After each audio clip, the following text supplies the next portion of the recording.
Halo sahabat Askara Radio di mana saja Anda berada. Salam dalam kasih Tuhan Yesus Kristus.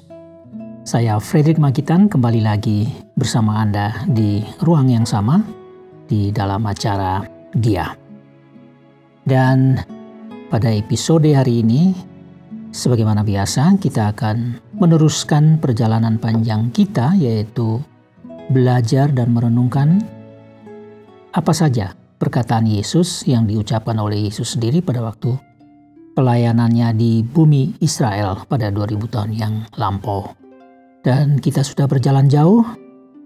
Dan hari ini kita sampai pada satu peristiwa di mana Yesus mengajar orang banyak yang datang kepadanya.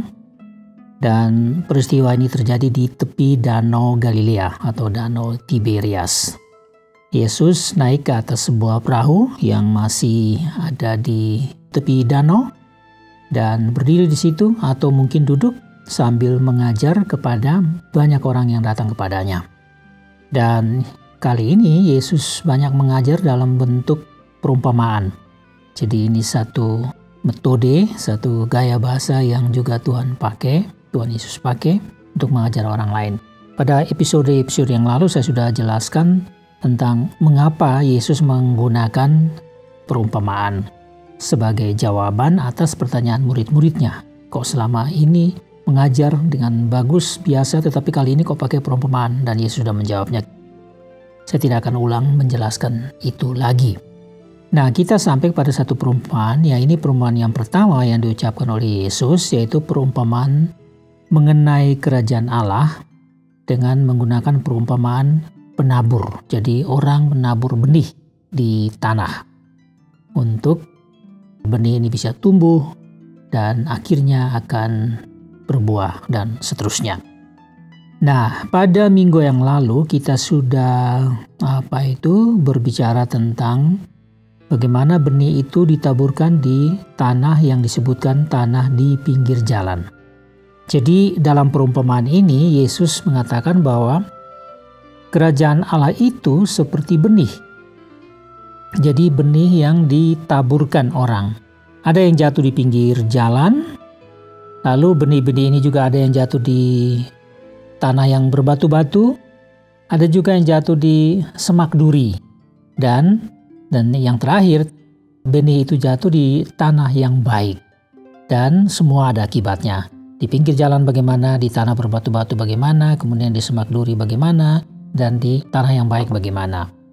Pada episode yang lalu kita sudah bicara tentang benih yang jatuh di pinggir jalan. Nah, saya tidak akan ulangi lagi, tapi pada episode kali ini kita akan belajar dan coba merenungkan apa yang dimaksud dengan Yesus bahwa benih itu jatuh di tanah yang berbatu-batu. Baik, sekadar untuk mengingatkan, saya membacakan ada 3 ayat di sini yang saya siapkan.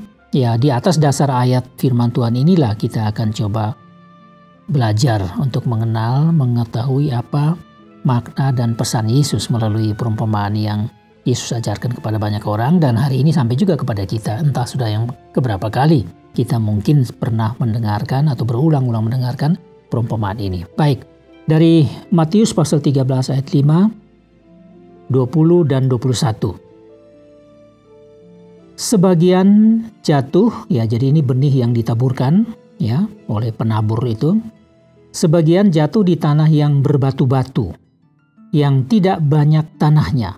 Lalu benih itu pun segera tumbuh karena tanahnya tipis. Nah, lalu Yesus menjelaskan ini kepada murid-murid saja. Yesus menjelaskan apa maksudnya itu. Dengan singkat juga Yesus berkata kepada mereka pada waktu mereka bertanya, benih yang ditaburkan di tanah yang berbatu-batu ialah orang yang, jadi tanah itu adalah orang yang mendengarkan firman itu dan segera menerimanya dengan gembira. Tetapi ia tidak berakar. Jadi benih itu tidak berakar dan tidak tahan. Jadi dia hanya tahan sebentar saja. Lalu dikatakan Yesus, apabila datang penindasan atau penganiayaan karena firman itu, orang itu pun segera murtad. Nah, ini yang kita coba pelajari sesederhana mungkin coba saya jelaskan dan kita pahami. Jadi kita sudah tahu bahwa benih itu adalah firman Allah. Nah, ini semua adalah dalam konteks penjelasan Yesus tentang apa itu kerajaan Allah kepada orang banyak itu. Orang banyak itu pada waktu-waktu yang lalu saya sudah katakan mereka ada dikategorikan dalam beberapa kelompok, yaitu kelompok orang-orang yang mengikuti Yesus tetapi masih juga ada percampuran antara perasaan sikap yang skeptis, tapi juga ada juga bercampur dengan sikap yang mau percaya, yang akan percaya atau mulai percaya. Nah, tapi juga ada satu kelompok yang tidak begitu besar, tapi mereka memang sungguh-sungguh percaya dan mereka memang bakal akan dipakai oleh Yesus juga, dan Yesus akan melatih mereka. Itu ada kelompok kira-kira 70 orang. Tapi juga ada kelompok yang terkecil, ada kelompok 12 murid Yesus yang baru beberapa waktu yang lalu itu dikukuhkan. Dan mereka ini secara full time mengikuti Yesus dan menjadi murid Yesus dan belajar dari Yesus sepanjang hari mengikuti pelayanan Yesus. Mereka disiapkan untuk masa yang akan datang. Setelah Yesus tidak ada lagi di bumi ini secara fisik sebagai manusia, merekalah yang akan, ke-12 murid ini yang akan mulai mengabarkan Injil Yesus Kristus.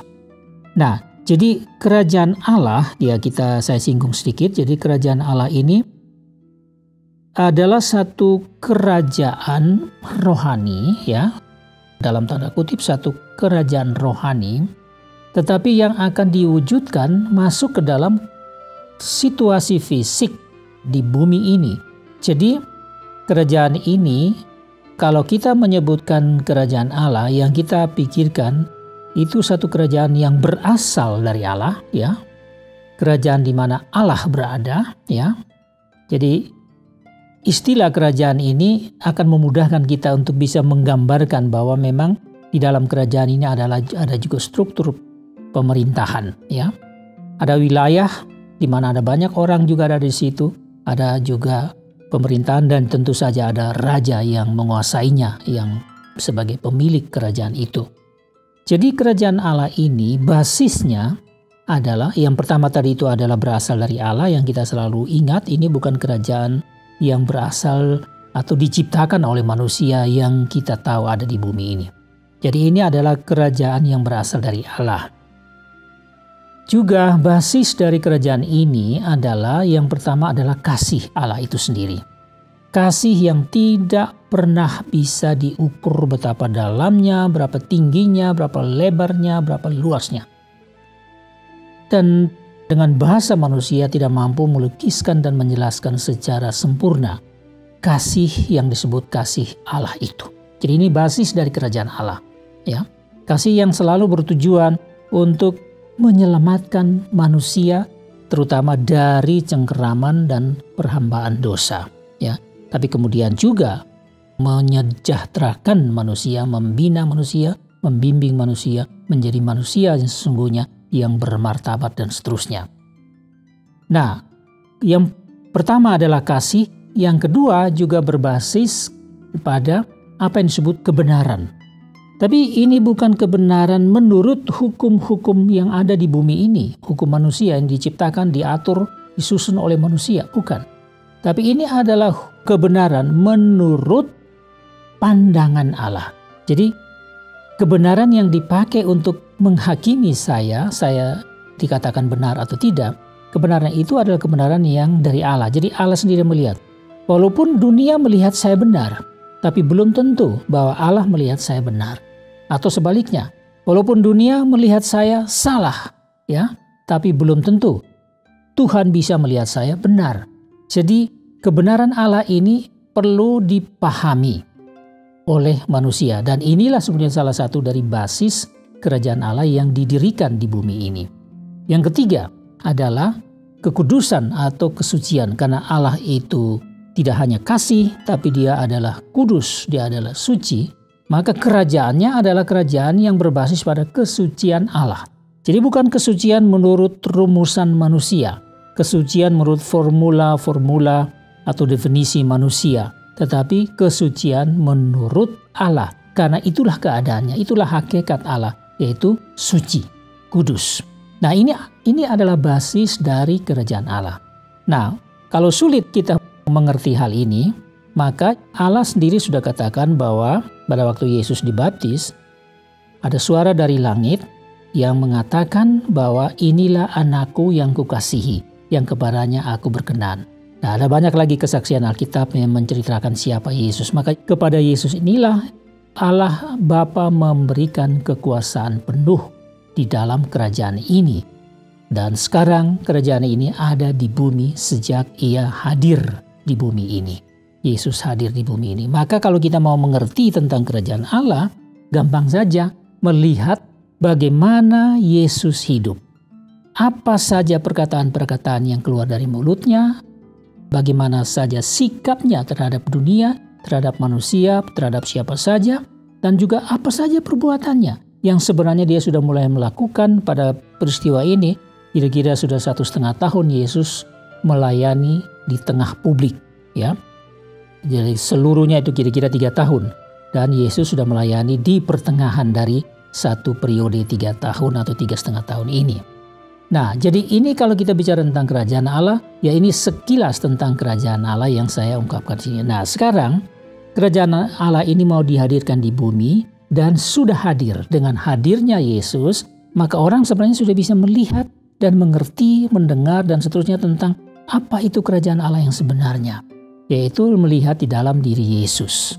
Nah, sekarang Yesus mau menjelaskan tentang kerajaan Allah ini yang dikatakan bahwa melalui perumpamaan tentang penabur. Jadi benih itu adalah firman Allah. Firman Allah itu adalah Allah sendiri. Dan firman Allah itulah yang sekarang menjelma menjadi satu sosok manusia suci yang bernama Yesus Kristus. Atau Yesus Mesias, Yesus yang diurapi oleh Allah. Jadi benih ini harus ditanamkan. Nah, sekarang ditanamkan artinya bahwa Yesus ini harus diperkenalkan. Ya, Yesus, sosok Yesus sang anak manusia, Yesus sering menyebut namanya anak manusia. Ini harus dinyatakan supaya semua orang tahu ini siapa dia ini. Yang dia adalah raja dari kerajaan Allah itu. Dan kerajaan Allah, sifat dari kerajaan Allah, hakikat dari kerajaan Allah itu dapat dipahami, dilihat di dalam diri Yesus. Nah, benih ini, firman Allah inilah yang sekarang harus ditanamkan. Tetapi dalam perumpamaan ini di bagian yang kedua bahwa benih itu jatuh di tanah yang berbatu-batu. Jadi di sini dijelaskan bahwa tanah yang berbatu-batu itu tanah yang tanahnya sendiri itu tipis, terlalu tipis. Karena lebih banyak didominasi oleh batu-batu. Tapi benih jatuh ke situ. Nah, karena benih jatuh di situ dan tanahnya tipis, maka dengan gampang saja benih ini memang tumbuh. Karena tanahnya tipis, tidak membutuhkan banyak proses dia tumbuh. Tetapi dia tumbuh tapi tidak bisa berakar dalam, ya karena tanahnya terlalu tipis. Sehingga begitu datang angin, tofan dan sebagainya, gangguan-gangguan lain, ya gampang saja ini tanaman ini menjadi mati dan tidak bisa menjadi apa-apa, tidak bisa diharapkan bertumbuh dan sampai menjadi berbunga, berbuah dan seterusnya. Jadi ini digambarkan oleh Yesus begini, diartikan oleh Yesus begini, benih yang ditaburkan di tanah yang berbatu-batu ialah orang yang mendengar firman itu dan segera menerimanya dengan gembira, tetapi ia tidak berakar, bertahan sebentar saja. Jadi apabila datang penindasan atau penganiayaan karena firman itu, orang itu pun segera murtad. Jadi begini, artinya tanah yang berbatu-batu ini merupakan gambaran atau ilustrasi tentang hati manusia, sikap hati manusia, pemikirannya dan hatinya dalam merespons firman atau Yesus itu yang sekarang ada di depan mereka, yang kelihatan dalam segala perkataan, perbuatan, sikap, dan keseluruhan kehidupan Yesus. Nah, respons orang ini ada. Jadi orang melihat itu senang. Saya berpikir pada waktu itu, ya memang banyak di antara orang-orang yang berkumpul di situ pada waktu Yesus berkhotbah atau memberikan pengajaran lewat perumpamaan ini, mereka adalah kira-kira lebih banyak orang yang seperti itu. Artinya bagaikan tanah yang tipis.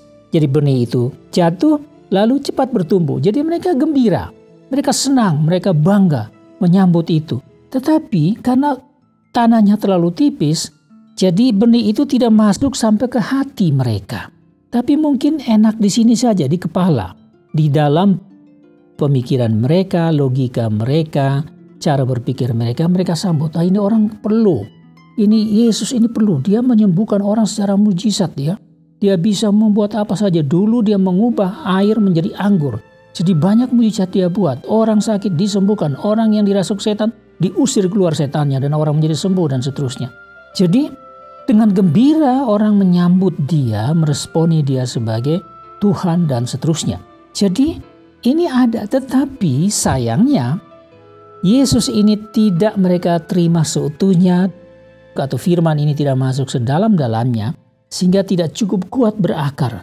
Begitu datang penindasan, kalau ada orang menindas mereka, menganiaya mereka oleh karena iman mereka kepada Yesus, maka dengan gampang pula mereka tumbang semua. Artinya iman mereka patah dan mereka tidak bisa bertumbuh. Firman itu tidak bisa bertumbuh lagi.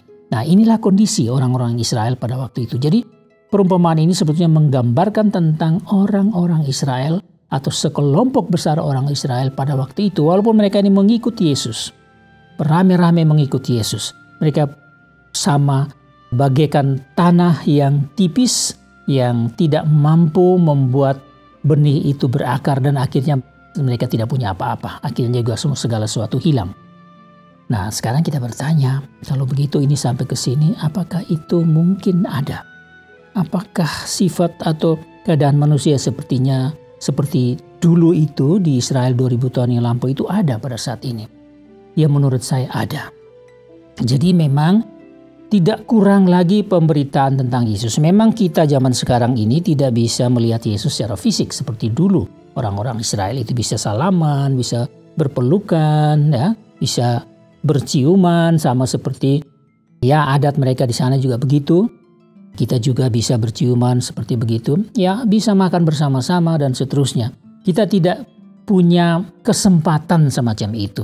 Tetapi berita tentang Yesus yang historis ini sudah cukup jelas melalui apa yang tertulis dalam Alkitab, ya terutama di dalam kitab-kitab Injil, tapi juga dalam kitab Perjanjian Lama sudah banyak ada nubuat-nubuat dan penjelasan-penjelasan tersirat tentang Yesus yang akan muncul, yang baru secara fisik orang bisa melihat dia sebagai seorang anak manusia, firman yang menjadi manusia itu.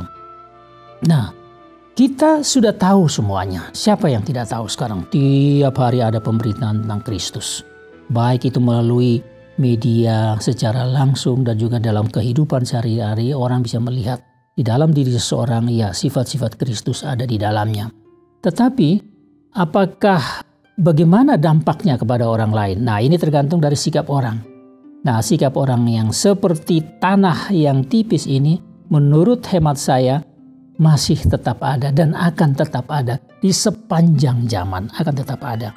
Bahwa orang dengan gembira menyambut itu, orang dengan gembira melihat ajaran-ajaran Yesus yang bagus itu, orang dengan gembira menyambut bagaimana dia berkuasa melakukan banyak hal mujizat. Sampai sekarang masih terjadi mujizat-mujizat oleh karena iman kepada Yesus Kristus.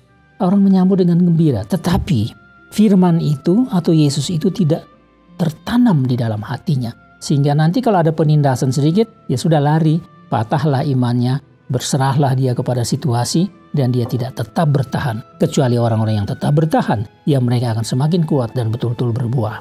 Dan kerajaan Allah semakin besar.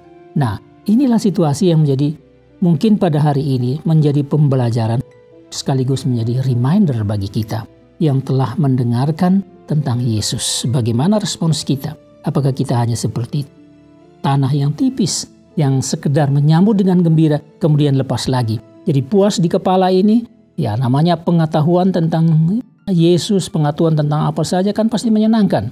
Setiap orang kan suka, seperti semacam curious people, ya, orang yang selalu penasaran, ingin tahu hal-hal yang baru. Ya, boleh saja semua ingin tahu. Tapi apakah sampai pada batas itu saja kita ingin tahu atau menerima dia, percaya dan menerima dia dan bertumbuh di dalam hati batin kita, dalam iman kita, supaya kita kuat bertahan dalam dunia yang penuh dengan kejahatan ini. Nah, itu merupakan tantangan bagi kita. Ya, saya pikir ini yang bisa saya bagikan buat Anda. Dan saya berharap ada sentuhan surgawi buat Anda pada hari ini. Saya berdoa kiranya Tuhan memberkati Anda melalui firman atau melalui penjelasan ini. Akhirnya saya Frederick Makitan mengucapkan banyak terima kasih dan harus undur diri dari hadapan Anda untuk kita bertemu lagi di episode berikutnya dalam acara yang sama. Get your message, have a good day, and see you next time.